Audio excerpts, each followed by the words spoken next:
Good morning, dear student. I am Santlal sir. We will study about preposition of class 6, 7 and 8 English grammar. प्यारे बच्चों, आज हम लोग कक्षा 6, 7 और 8 के इंग्लिश ग्रामर के अंतर्गत प्रीपोजिशन नामक चैप्टर का अध्ययन करेंगे।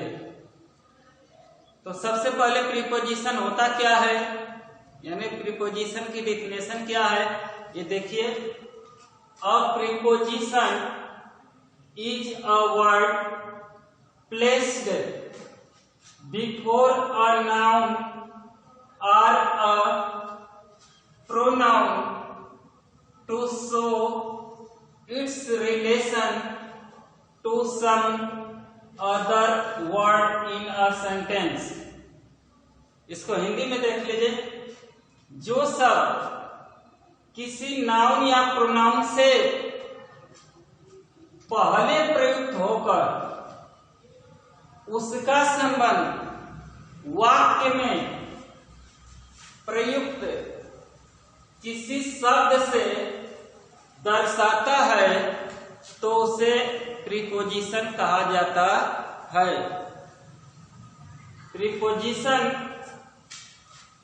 देख लीजिए आप, किसी नाउन या प्रोनाउन से पहले प्रयुक्त होकर उसका संबंध वाक्य में प्रयुक्त किसी शब्द से दर्शाता है, उसे प्रीपोजिशन कहते हैं। फॉर एग्जाम्पल देखिए, पहला एग्जाम्पल है there is a cat on the table. अब इसमें देखिए there is a cat on the table, यानी एक बिल्ली मेज पर है।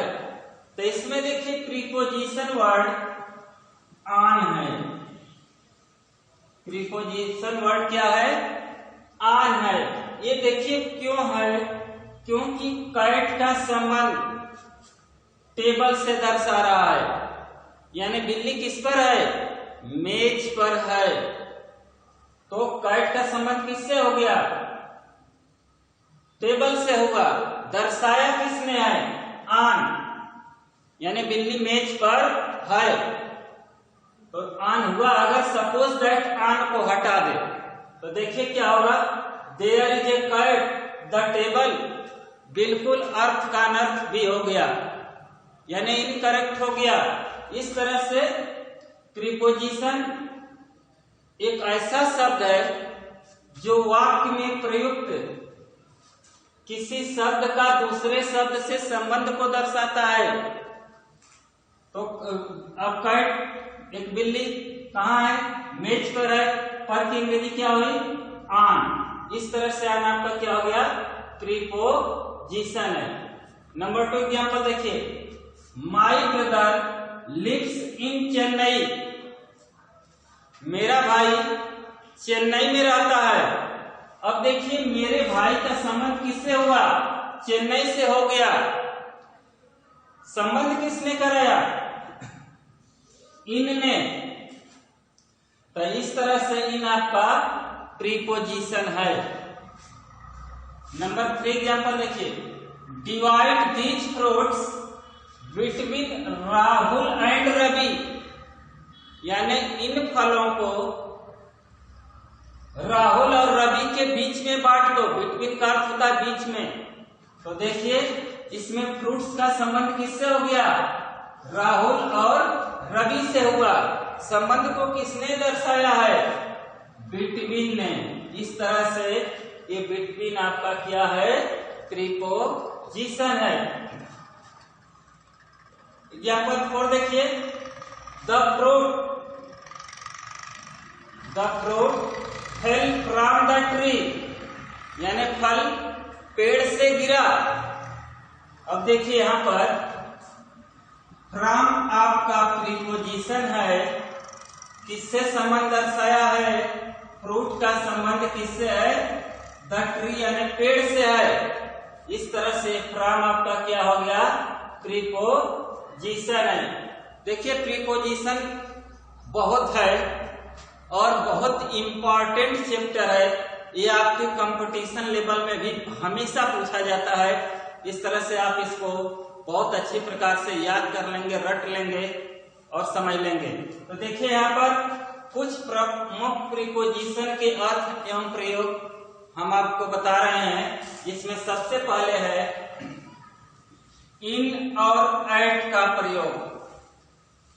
सबसे पहले क्या है? इन और एट का प्रयोग। देखिए इन का प्रयोग बड़े नगरों, राज्यों तथा देशों के लिए होता है। इनका प्रयोग किसी बड़े नगर के लिए, राज्य के लिए, किसी देश के लिए प्रयोग में आता है।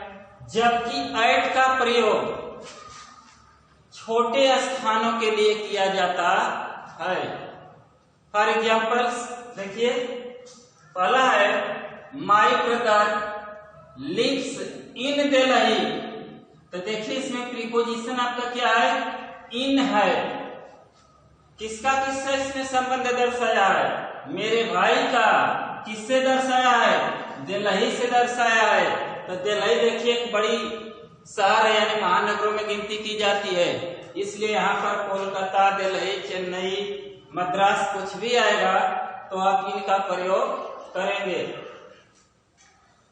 नंबर 2 देखिए, Mahatma Gandhi was born at Porbandar in Gujarat. इसमें 2 प्रीपोजिशन का प्रयोग है। पहला है एट, दूसरा है इन।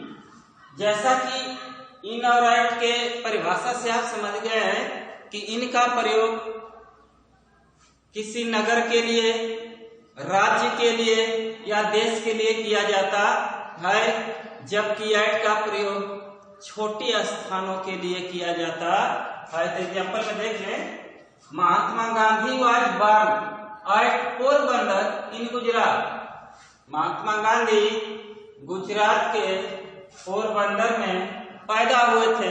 तो देखिए ये पोरबंदर ये किसी छोटे स्थान या समझ लीजिए एक गांव यानी विलेज का नाम है, इसलिए उसके आगे एट प्रीपोजिशन का प्रयोग हुआ है। यानी पोरबंदर एक छोटा स्थान है, इसलिए उसके आगे एट का प्रयोग है। एट प्रीपोजिशन का प्रयोग किया गया है। अब देखिए गुजरात एक राज्य है, स्टेट है, तो इसलिए उसके आगे क्या लगाए हैं? इन लगाए हैं। तो स्पष्ट हो गया कि इनका प्रयोग बड़े नगरों, राज्यों तथा देशों के लिए किया जाता है, जबकि एट का प्रयोग छोटे स्थानों के लिए किया जाता है।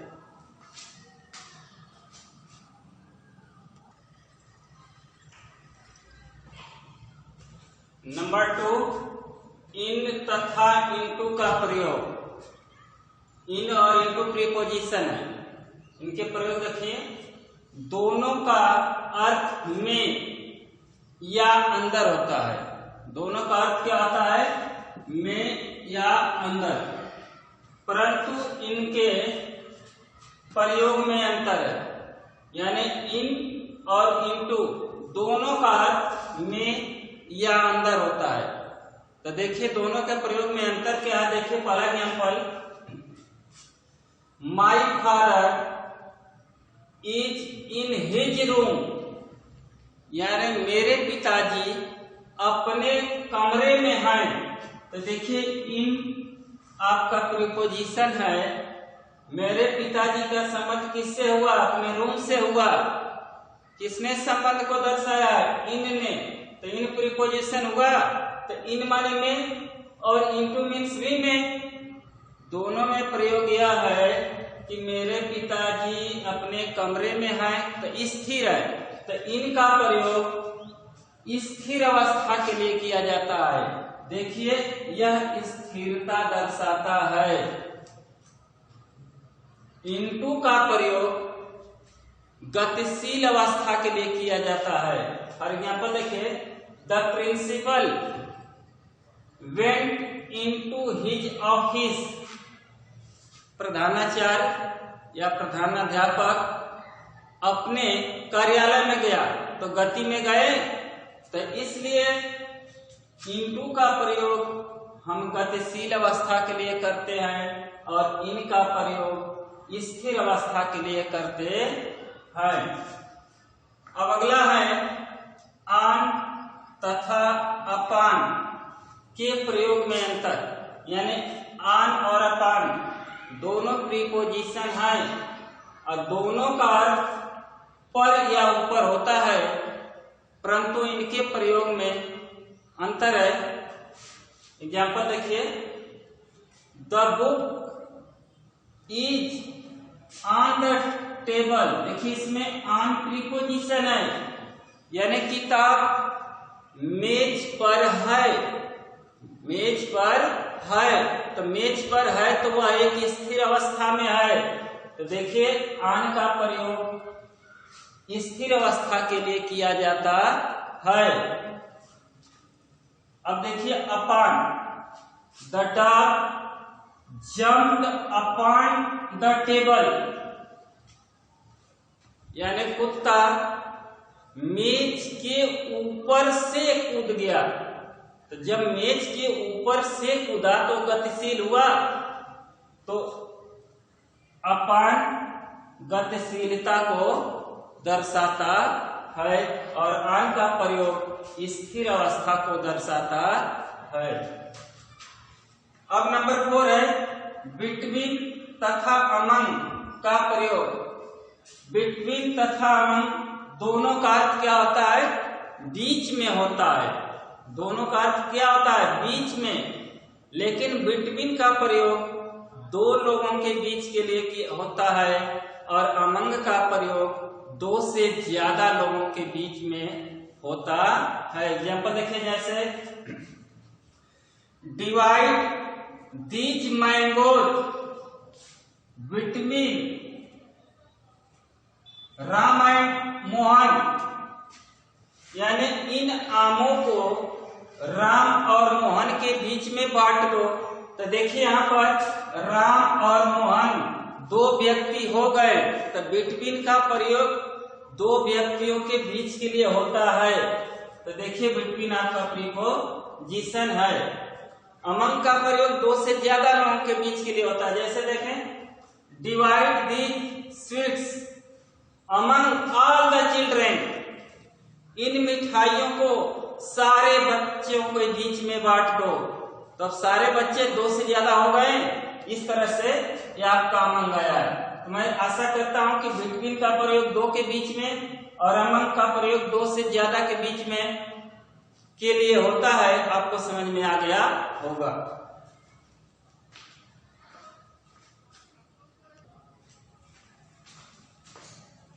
नंबर 5 आफ्टर और बिहाइंड का प्रयोग, यानी आफ्टर और बिहाइंड का प्रयोग कहां हुआ? देखें, आफ्टर तथा बिहाइंड का प्रयोग पीछे के लिए किया जाता है, परंतु इनके प्रयोग में अंतर है। यानी आफ्टर और बिहाइंड दोनों का मतलब पीछे होता है, लेकिन दोनों का प्रयोग अलग अलग तरीके से किया जाता है। फॉर एग्जाम्पल देखिए, he is running after the thief, वह चोर के पीछे दौड़ रहा है। तो देखिए आफ्टर मीन्स पीछे, वह चोर के पीछे दौड़ रहा है तो गति में है, यानी वो एक गति में है। तो इसलिए आफ्टर का प्रयोग हम गतिशीलता के लिए करते हैं। आफ्टर गतिशील अवस्था को दर्शाता है। जैसे दूसरा एग्जाम्पल है, the dog is running after a cat, कुत्ता एक बिल्ली के पीछे दौड़ रहा, तो भी तो गति में है। तो इसलिए आफ्टर का प्रयोग गतिशील अवस्था के लिए करते हैं।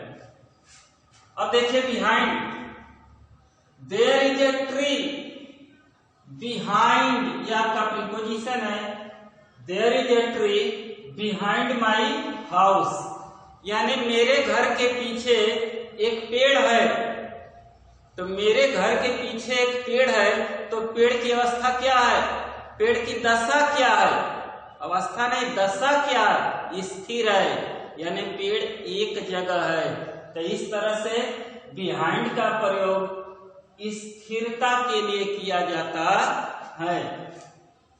अगला है बेसाइड एवं बेसाइड्स का प्रयोग।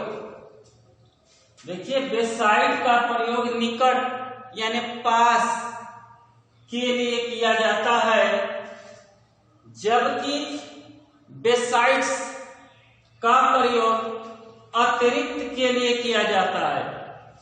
फॉर एग्जाम्पल देखिए,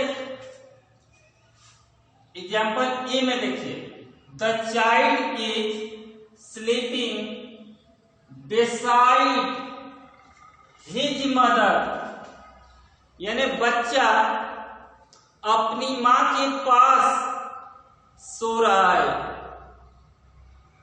बच्चा अपनी मां के निकट सो रहा है, तो निकट या पास के लिए हम बेसाइड का प्रयोग करते हैं। तो देखिए यहां पर मैंने लिखा है पास में, बच्चा कहां सो रहा था, अपनी मां के पास में, यानी बगल में सो रहा था, सो रहा है। दूसरा, I bought a pen besides a book, मैंने एक किताब के अतिरिक्त क्या खरीदा, एक पेन खरीदा, यानी किताब मेरे पास थी, उसके अलावा मैंने क्या खरीदा, पेन यानी एक कलम खरीदा। तो के अतिरिक्त के लिए हम बेसाइड्स का प्रयोग करते हैं। इस तरह से स्पष्ट है कि बेसाइड का प्रयोग पास के लिए और बेसाइड्स का प्रयोग के अतिरिक्त के लिए किया जाता है। नंबर 7, फार तथा सिंस का प्रयोग। देखिए ये दोनों प्रीपोजिशन है, फार और सिंस दोनों प्रीपोजिशन है। फार तथा सिंस दोनों का अर्थ क्या होता है, से होता है। फार तथा सिंस दोनों का अर्थ क्या होता है, से। दोनों का प्रयोग समय दर्शाने के लिए किया जाता है। फार का प्रयोग अनिश्चित समय तथा सिंस का प्रयोग निश्चित समय दर्शाने के लिए किया जाता है। फॉर एग्जाम्पल देखिए, ये नंबर पर है, they have been playing for 4 hours, वे 4 घंटे से खेल रहे हैं। 4 घंटा एक पीरियड ऑफ टाइम है जो कि अनिश्चित अवस्था को दर्शाता है या दशा को दर्शाता है, तो इसलिए 4 घंटा हो गया, तो इसके लिए क्या लगेगा, फार लगेगा। बी नंबर पर देखिए, Sachin has been playing cricket since morning, Sachin सुबह से क्रिकेट खेल रहा है। तो इस तरह से आपका यहाँ पर सिंस लगा है, आपका प्रीपोजिशन है और ये निश्चित समय को दर्शाता है, यानी पॉइंट ऑफ टाइम को दर्शाता है, इसलिए सिंस का प्रयोग किया गया है। तो अगर आपका मॉर्निंग है, इवनिंग है, नून है, तो आप उसके पहले सिंस का प्रयोग करते हैं।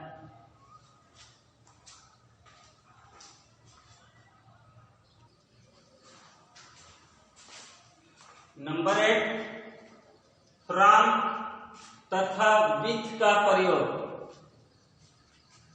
फ्रॉम तथा विथ दोनों का अर्थ से होता है, दोनों का अर्थ क्या होता है, से, परंतु इनके प्रयोग में अंतर है। देखिए जैसे में the fruit fell from the tree, इसमें प्रीपोजिशन आपका फ्रॉम है। तो देखिए the fruit fell from the tree, यानी फल पेड़ से गिरा। तो फ्रॉम का प्रयोग पृथक होने के अर्थ में किया जाता है, यानी कोई एक वस्तु दूसरी वस्तु से अलग हो रहा है, या कोई एक व्यक्ति दूसरे व्यक्ति से अलग हो रहा है, वहां पर हम किसका प्रयोग करते हैं? फ्रॉम। जैसे I am coming from Patna, मैं पटना से आ रहा हूं। अब देखिए पटना से मैं अलग हो रहा हूं, इस तरह से फ्रॉम का प्रयोग अलग होने के अर्थ के लिए किया जाता है। अब देखिए with, he killed a tiger with a gun, उसने एक चीते को एक बंदूक से मारा, यानी विथ का प्रयोग साधन के रूप में भी किया जाता है। नंबर 9 देखिए ओवर। ओवर का अर्थ है पर या ऊपर, पर या ऊपर। एग्जाम्पल देखिए ए नंबर पर example, the birds are flying over the trees, चिड़िया पेड़ के ऊपर उड़ रही हैं, तो इसलिए देखिए ओवर का प्रयोग किया गया है। दूसरा example B number, the aeroplane is flying over the clouds, यानी हवाई जहाज बादलों के ऊपर उड़ रही हैं, तो इसलिए देखिए यहाँ पर ओवर प्रीपोजिशन का प्रयोग हुआ है। इस तरह से आपका ये प्रीपोजिशन नामक चैप्टर यहीं पर समाप्त होता है। हम आशा नहीं बल्कि पूर्ण विश्वास करते हैं कि ये प्रीपोजिशन नामक चैप्टर आपको पूर्ण रूप से समझ में आया होगा। Thank you very much.